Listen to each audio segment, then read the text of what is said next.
పరిశుద్ధుడా స్థుతించాలి ఈ శివుచాట్ను మరుగుపరిచిన ఆత్మకు అభిషేకించి పూర్వకి సంఘాత్మ దయచేసి నేను ఆత్మస్తున్నాను పొద్దున్న అయిన ఓర్చుకొని మీ ఆత్మాన్ని రక్షించి పూర్వకి బిడ్డలకి అక్కడికి ఉపదేశించే జ్ఞానం ఆమేన్ ఆమేన్ హల్లెలూయా హల్లెలూయా దేవునికి మహిమ కలుగుగాక. కూడేసిన ఆత్మీయులందరికీ కూడా ప్రభువైన యేసుక్రీస్తు నామములో మీ అందరికీ వందనాలు. మరొకసారి మీ అందరినీ ఈ విధంగా చూడటం ఎంతో ఆనందకరమైన ఎంతో సంతోషకరమైన విషయం. మీరు మా కుటుంబంలో కూడా దేవుడు ఎంతో చక్కనైనటువంటి అద్భుత ఆశ్చర్యకాలను జరిగించారు.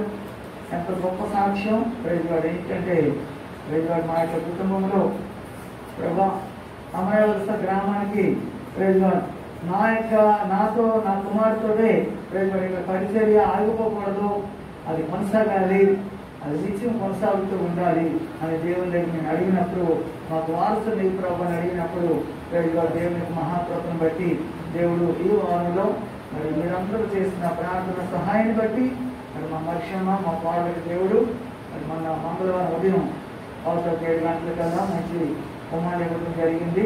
ఆ కుమారుని కూడా దేవుని యొక్క పరిచయకు సమర్పించేస్తాం. మరి ఇందాక చెప్పడం కూడా జరిగింది. సరైన సమయంలో కూడా తెలియజేస్తా ఉన్నాను. అది దేవుడు చేసిన అద్భుత కార్యం.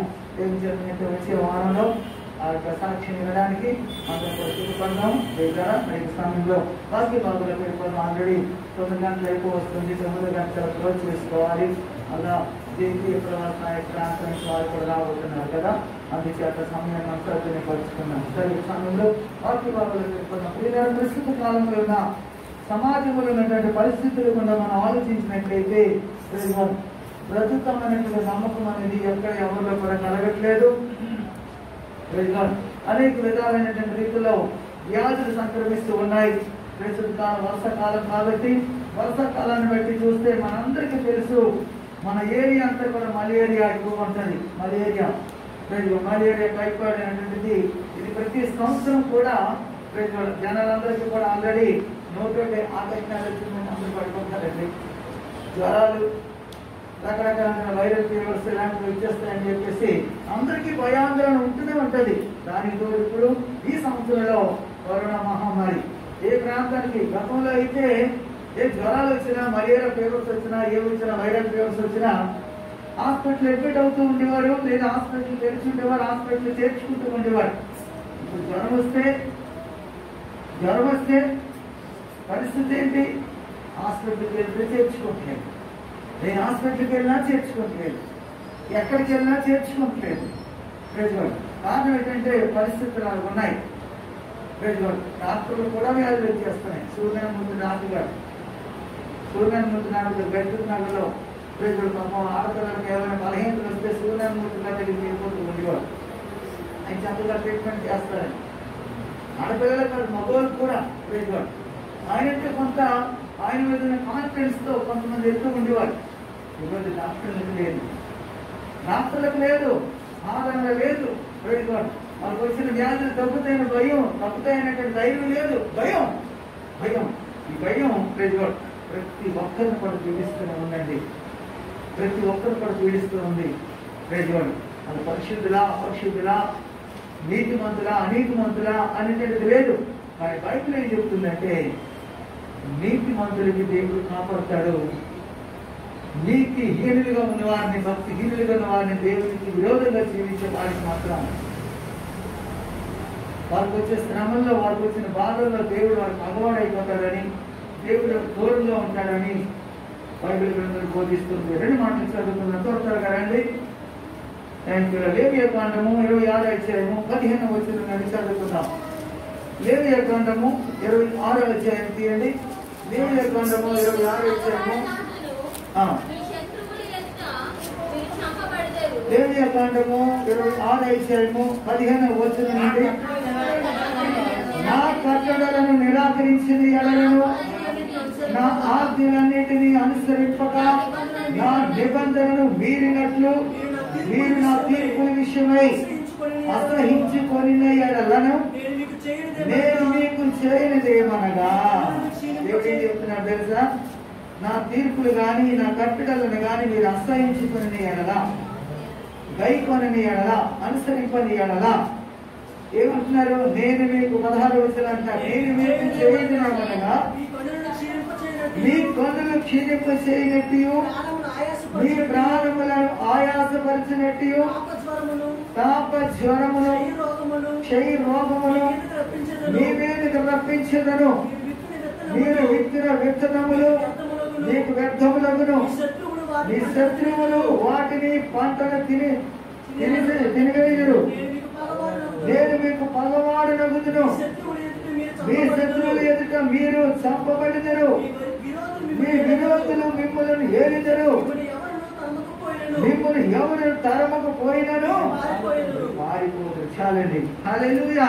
బిడ్డలారా, ఇక్కడ పెళ్లి చేసే వాక్యం ఏంటంటే, ఇవన్నీ విపత్తులను కానీ, రోగాలే కానీ, శత్రువుల ఎదుట పారిపోవడమే కానీ, లేకపోతే సమస్యలు రావడమే కానీ, ఇవన్నీ ఏ విధంగా వస్తున్నాయని చూస్తే జీవగ్రంథంలో తెలియచేయబడుతున్న మాట, దేవుని ఆజ్ఞలను అనుసరించకపోయినందున, దేవుని కట్టడలను అసహించుకున్నందున. దేవుని కట్టడాలంటే ఇష్టం ఉండదు, అసహించుకుంటాం. దేవుడు అసహించుకున్నవన్నీ మనం ఇష్టపడతాం. దేవుడు ద్వేషించినవన్నీ మనం ఇష్టపడతాం. దేవుడు శపించినవన్నీ మనం ప్రేమిస్తాం. దేవుడు అసహించుకుని మాత్రం ఇష్టపడతాము. దేవుడు ప్రేమించి, దేవుడు మనకు మేలు కలగాలని, దేవుడు మనకు తోడుగా ఉంటానని, దేవుడు మనకు సహకరిస్తానని, దేవుడు మనకు అన్ని విధాలుగా బలపరుస్తానని చెప్తున్న మాట దేవుడు గుర్తుకు రావు. ఏం చేత అవి గుర్తుకొచ్చినట్లయితే, అయ్యో దేవుడి చిత్తాన్ని నిలబడితే నా దేవుడు నాకు తోడుగా ఉంటాడు, నా వ్యాధులు నాకు సాయం చేస్తాడు, నా బాధలు నాకు తోడుగా ఉంటాడు అని భయం ఉండేది. ఇవన్నీ విడిచేస్తాం. దేవుని కట్టడాలను విడిచినందున, దేవుని ఆజ్ఞను, ఆయన తీర్పులు అసహించుకున్నందున వచ్చే పరిస్థితి ఏంటంటే, దుష్పరిణామాలు ఏంటంటే, కన్నులు క్షీణించిపోతాయి. అంటే కనుదృష్టి ఆందోళన, కనుదృష్టి చాలా మంది తగ్గిపోతుంది. తాపకరమైన జ్వరాలు, విష జ్వరాలు. అంతేకాదు, విత్తనాలంట వృద్ధులకు రావట్లేదు. ఆ పంటలంట శత్రువులు వచ్చి తిరిగేసిస్తున్నారంట. దేవుడంట ప్రియుడవుతున్నాడా, పగవాడవుతున్నాడా? ఒక ప్రవర్తన యెహోవాకు ప్రీతికరం ఉన్నట్లయితే శత్రువులు సహా మిత్రులుగా చేస్తానన్నారు. కానీ ఇప్పుడు ఈయనే తండ్రి దేవుడే పగవాడైపోతున్నాడంట. కారణం ఏంటంటే పరిస్థితులు అసహించుకోవటం. ఏది? దేవుని ధర్మశాస్త్రం ఇష్టం ఉంటుంది. అన్ని ఇష్టపడతాం, కానీ దేవుని ధర్మశాస్త్రం ఇష్టం. ఆదివారం దేవుని దినం కదా, తెలుసందుకు వెళ్ళాలనే భయం ఉంటుందా? సరే, చర్చలు ఓపెన్ చేయలేదు, ఇంటి దగ్గర కూర్చొని ప్రార్థన చేసుకోవాల్సినటువంటి భయంతో కూర్చొని ప్రార్థన చేసుకుంటాను. 6 రోజులు నాకు ఇచ్చాను అన్నాడు, 7వ దినం నాది అన్నాడు దేవుడు. అది పాటిస్తామా? అది పాటించదు. ఎవరితో వెళ్ళిపోయి నేను ప్రార్థనలో ఒకరు మాట్లాడేసి వేసి నాకు క్షమించిన అయినా అని చెప్పేసి, ఎప్పుడు క్షమిస్తారైనా? ఎప్పుడు క్షమిస్తారు? నువ్వు తెలియక తప్పు చేస్తే క్షమించమని అడిగితే దానికి అర్థం ఉంటుంది. నువ్వు మళ్ళీ వెళ్ళిపోతావు, క్షమించిన ఆయన అంటే ఆల్రెడీ నిర్ణయం చేసేసుకుంటావు. అంటే దేవుని ఆజ్ఞ వెళ్ళిపోతున్నావు కదా, క్షమించిన ఆయన మళ్ళీ వెళ్ళిపోతున్నాను నేను, ఇవాళ కూడు రావాలి మరి అని వెళ్ళిపోతాను. పంట పొలాలకు వెళ్ళిపోతాం. ఏమండి? ఆజ్ఞ వెంబడిస్తామంటే అనుభవిస్తాం. ఏమైనా తిట్టే విషయంలో ఒక తిట్టు కొంత తిట్టే సరే, తిట్టి మళ్ళీ తిట్ట మార్చేస్తాం. ఇంకో తిట్టు నోటి అడ్డుగా ఉండదు. దేవుడిని నోటి చిక్కుని పెట్టుకుంటే అడ్డుగా పంపిస్తాం, అది కదండి. మనం నచ్చినట్టు బిహేవ్ చేస్తాం, నచ్చినట్టు వెళ్ళిపోతాం. ఉపవాసం అంటే నిర్లక్ష్యం, ప్రార్థన అంటే నిర్లక్ష్యం. ఇవన్నీ దేవుడికి ఇష్టమైనవా? దేవుడు ఇష్టపడినవి ఏంటి? ప్రార్థన చేయడం ఇష్టపడతాడు కదా, అది అంటామా చెయ్యం. వాక్యం చదువుకోవడం లేదా వాక్యం వినడం, అది ఇష్టపడతాం, అది ఇష్టపడడం కదండి. ఇలాంటివన్నీ కూడా దేవుడికి ఆయాస్కరమైన వ్యతిరేకమని అసహించుకుంటున్నాం కదా. అంటే దేవుడు ఇష్టపడినవన్నీ, దేవుడు మెచ్చుకునేవన్నీ, దేవుడు కోరుకునేవన్నీ, దేవుడు కావలసినవన్నీ మనం ఏం చేస్తున్నాం? అసహించుకుంటున్నాం, దోషిస్తున్నాం అన్నాం. దేవుడు ఎలా సాయం చేస్తాడండి? దేవుడు కోరుకునేవి కూడా మనం చెయ్యాలి. దేవుడు ఇష్టపడినవి కూడా మనం ఇష్టపడాలి. దేవుడు మెచ్చుకుని మనం చేస్తే దేవుడు మనం సాయం చేస్తాడు. కొన్నిసార్లు మనం అనుకుంటాం, నేను బాగానే పరిచయం చేస్తున్నాను, బాగానే దేవుడికి ఇష్టమని చేస్తున్నాను, దేవుడికి ఇష్టమని ఇస్తున్నాను, వారం దర్శనం ఇచ్చేస్తున్నాను, ఉపవాసం ఉంటున్నాను, అన్నీ చేస్తున్నాను. కానీ దేవుడికి ఇష్టమైన ఏంటి చేస్తున్నావా? లోకస్వార్తలోకి వెళ్తే లోకస్వార్తలో ఒక సీమోన్ అనేటువంటి వ్యక్తి యేసయ్యని వాళ్ళ ఇంట్లో భోజనాన్ని పిలుస్తాడండి. భోజనాన్ని పిలిచి ఆయన హంగామా చేస్తాడు, బాగానే చేస్తాడు. భోజనానికి పాంచగారిని పిలుస్తాడు. కొన్నిసార్లు మనం కూడా సేవకులు పిలుస్తూ ఉంటాం భోజనానికి. అలాగే యేసయ్యని ఒక దినాన ఆయన కూడా పిలిచాడంట. భోజనాన్ని పిలిచినప్పుడు అక్కడ పాపాత్మలు వచ్చి ఆయన పాదాలు ఎంత కూర్చొని కన్నీరు పిలుస్తూ ఏం చేస్తూ ఉంటుందంటే కన్నీటితో పాదాలు తడుపుతూ తల వెంట్రుకతో తన పాదాలు తుడుస్తూ ఉంటాడు. ఆ యేసు ప్రభు వారు ఆ పరిచయుడైనటువంటి సీమోన్ అంటాడు, పాపాత్మలు కదా. ఒకసారి చూడండి 7:36 వచ్చిన పరిసయ్యుల్లో ఒకడు తనతో కూడా భోజనమునకు ఆయన పరిసయ్యుని ఇంటికి వెళ్ళి కూర్చుండగా ఆ ఊరిలో ఉన్న పాపాత్మురాలు ఒక స్త్రీ యేసు పరిసయ్యుని ఇంట భోజనం కూర్చున్నాడని తెలుసుకొని ఒక బుడ్డులో అత్తరు తీసుకుని వచ్చి వెనక తట్టు ఆయన పాదం మీద నిలవబడి ఏడ్చుచు కన్నీరుతో ఆయన పాదమును తడిపి తల వెంట్రుకలతో ఆయన తుడిచి ఆయన పాదమును ముద్దు పెట్టుకొని ఆ అత్తరు వాటికి పూసను ఆయన పిలిచి పరిసయ్యుడని చూసి ఆయన పిలిచిన పరిచయుడని చూసి ఎటువంటిదో ఎరిగిండును ఇది పాపాత్మురాలు అని అనుకొనెను. అందుకు యేసు సీమోను నీకు ఒక మాట చెప్పవలెనని విన్నాను నేను. అతనితో అనగా అతడు బోధకుడా చెప్పమనెను. అప్పుడు యేసు చూడండి అప్పు ఇచ్చి ఒకరికి రుణస్థుండి అని చెప్తూ అక్కడ ఆయన చెప్తున్న మాట ఏంటంటే, అయ్యా నీటికి పిలిచావు కానీ ఇదిగో 44 వచ్చింది చూడండి. ఆ స్త్రీ వైపు తిరిగి చూసి చూచుచున్నావే ఈమె ఇంటిలోకి రాగా నీకు నా పాదములను నీరు ఇవ్వలేదు.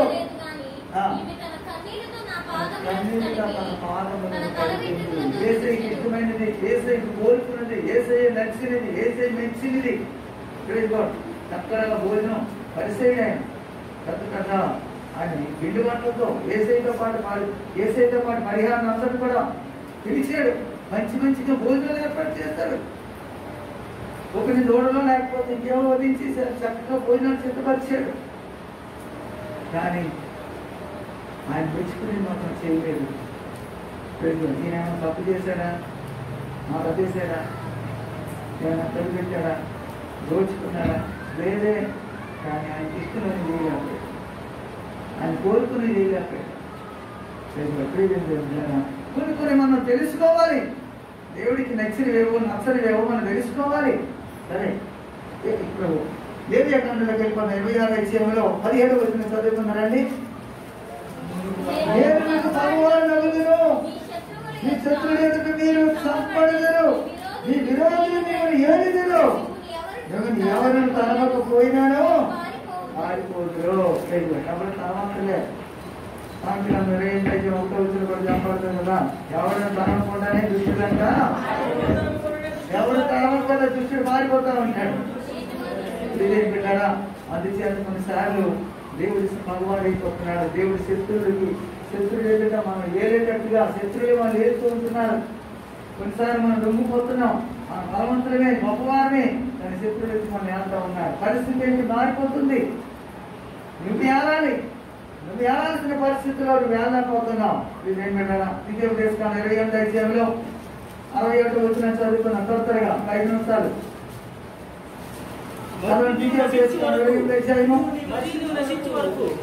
ఈ ధర్మశాస్త్ర గ్రంథంలో రాయబడిన ప్రతి రోగమును ప్రతి తెగులును ఆయన నీకు కలుగుచేయును.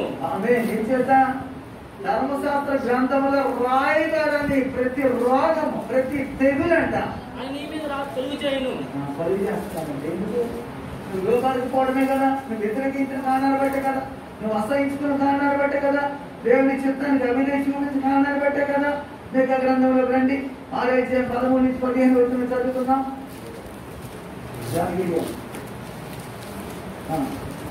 లేఖ గ్రంథం 6:13 నుంచి 15 వచ్చిన వరకు. కాబట్టి నీవు బాగుపడకుండా నేను నీ పాపాలను బట్టి నిన్ను పాడు చేసి మొత్తుదను.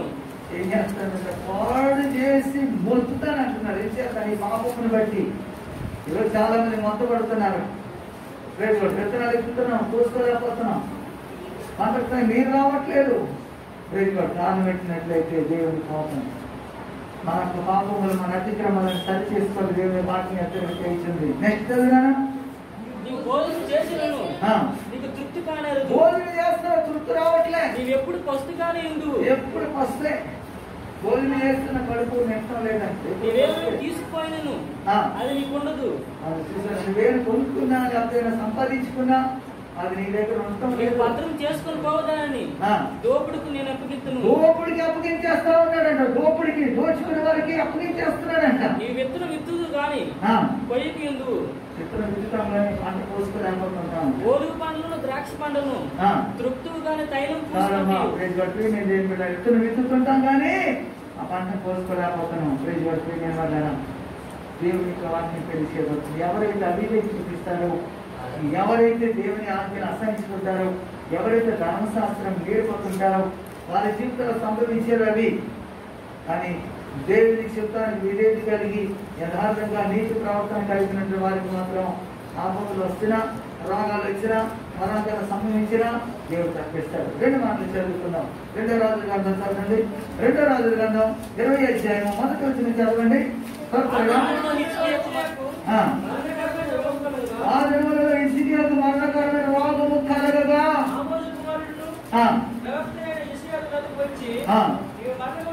నువ్వు మరణమవుతున్నావు, బ్రతకము కనుక నీ ఇల్లు చక్క పెట్టుకొని ఆజ్ఞ వచ్చేసింది. వెంటనే ఆయన ఏం చేశాడు? దేవుని తోటి తిరిగాడు, దేవుని విజ్ఞాపన చేశాడు. అయ్యా, నీ ఎదుట నీ నీతి యథార్థత ప్రవర్తనతో సత్యమును అనుసరించి నడుచుకుంటున్నావు, నీ కృపతో జ్ఞాపకం చేసుకోమని అడిగినప్పుడు 6వ వచనం చదవండి. ఏం చేశాడు చూద్దాం. ఇంకా ఎన్ని సంవత్సరాలు? 15 సంవత్సరాల ఆయుష్ దేవుడు ఇచ్చాడు. ఇచ్చేదా? ఆయన నీతిని యథార్థతను అనుసరించి నడుచుకున్నాడు కనుక రోగాలు రావని కాదు. హిజ్కియా చక్కని రాజు అయిన అది యెరూషలేము 40 సంవత్సరాల చక్కని రీతిలో పరిపాలన చేసి ఆ దేశం అంతా మంచి ఉద్యోగాన్ని తీసుకొచ్చాడు. అనేక మందిని సేవకులు తయారు చేశాడు, ఉద్యోగాలు లేపాడు. కానీ ఆ రాజు కూడా మరణకరం రాబు వచ్చినప్పుడు ఆయన నిర్ణయించుకున్నాడు దేవుడి దగ్గరికి వెళ్ళి ప్రార్థన చేస్తున్నప్పుడు. ఆ ప్రార్థన బట్టి దేవుడు ఏం చేశాడు? ఎన్ని సంవత్సరాలండి? 6వ వచనం మళ్ళీ చదవండి.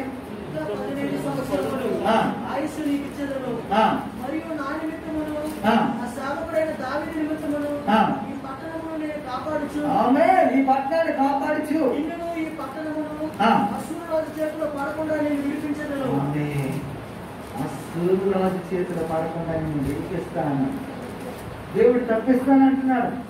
అశ్షూరు రాజుకు అప్పగించను నేను. అశ్షూరు రాజులు పడిపోవు నువ్వు, నేను తప్పిస్తాను. ఎవరి నిమిత్తం? ఆ సేవకుడైన దావీదుని ఇచ్చిన మాట. ఆ మాట దావీదుకి ఇచ్చిన మాట అబ్రహాము, ఇస్సాకు, యాకోబుకు దేవుడు ప్రమాణం చేసిన మాటలు గుర్తు చేసుకుంటాడంట. కదా మన నీతి మంత్రులు కాకపోయినా కానీ దేవుని నీతిని అనుసరిస్తే కనుక, దేవుని చిత్తాన్ని విధేయత చూపిస్తే కనుక, దేవుడిని ఇష్టపడితే కనుక దేవుడిని ఎంత శ్రద్ధ నిలుపుతాడు.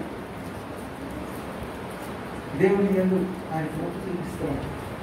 దానియేలు గ్రంథానికి అయితే 8వ అధ్యాయంలో ఒకసారి చూడండి. ఒకసారి 15, 16, 17 వచనాల్లో 20 వచనాల్లో అంత్యకాలంలో జరగబోయే విషయాలు చూపిస్తూ ఉన్నాడు. అంత్యకాలం ఏం జరుగుతుందో వానికి విషయం తెలియజేస్తున్నాడు. 27 వచనం చదువునానా? దానియేలుని నేను మూర్ఛిల్లి కొన్నాళ్ళు వ్యాధిగ్రస్తుడైపోయాడట. దానియేలు కూడా చూడండి, దానియేలు కూడా వ్యాధిగ్రస్తుడైపోయాడా? దానియేలు ఎంత ప్రార్థన పరుడు, ఎంత ప్రవచనాత్మ కలిగిన వాడు, ఎంత బలవంతుడు, ఎంత ప్రార్థన పరుడు, దేవుని ఆత్మ కలిగిన వాడే ఉండి ఆయన కూడా మూర్ఛిల్లిపోయి వ్యాధిగ్రస్తుడైపోయి కూర్చున్నాడు. అయితే దానియేలు దేవుడు విడిపించలేదా? దానియేలు కూడా దేవుడు విడిపించలేదా? ఆ దేశానికి ప్రజలు ప్రధానమంత్రిగా దాన్ని చేసేది దేవుడు. ప్రజలు వంటకాలు తప్పించి మోర్చిల్లి వ్యాధిగ్రస్తులైపోయి కొన్నాళ్ళు ఒంటరిగా మురుగుతున్నాడంట. దాని దేవుడు వినిపించాడు. ఏం చేద్దాం? అంత నీతిమంతుడు కనుక, దేవుడి అంటే భయభక్తులు గలవాడు కనుక, రోజుకు 3 ప్రార్థన చేసేవాడు కనుక దాని దేవుడు తప్పించేశాడు. యోగు జీవితంలో కూడా వచ్చింది. 2:7 మన చదివితే యోగు గ్రంథంలో చూడండి. సాతాను అంటే వచ్చి అపవాది ఏం చేశాడంట?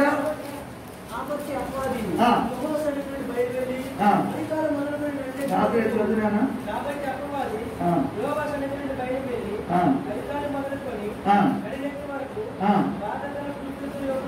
చూడండి. బాధగల కురుకులతో యోగుని మొత్తడం జరిగింది. అమ్మవారి నీతిమంతుడు కదా? యోగు లాంటి నీతిమంతుడు ఒక్కడైనా భూమి మీద ఉన్నాడా? కానీ అధికారం మొదలుకొని నడినట్టు వరకు కూడా యోగునంట గాయాలతో కురుకులతో మొత్తపడడం జరిగిందంట. మరి యోగు చనిపోయాడా? పోగొట్టుకున్నా అనుకో తిరిగి వచ్చిందా లేదా? ఆశీర్వదించింది. కారణం యోగా నీటి వల్ల భూమి మొక్కడం లేదు కాబట్టి ఏంటంటే అందుకే ఆఖరిగా కొత్త నిబంధనలో 2 తిమోతి రాసిన పత్రికలో 4:20 చూసినట్లయితే అటువైపు ఉన్నటువంటి వ్యక్తి కూడా అక్కడ వ్యాధిగ్రస్తులుగా కనపడతాడు.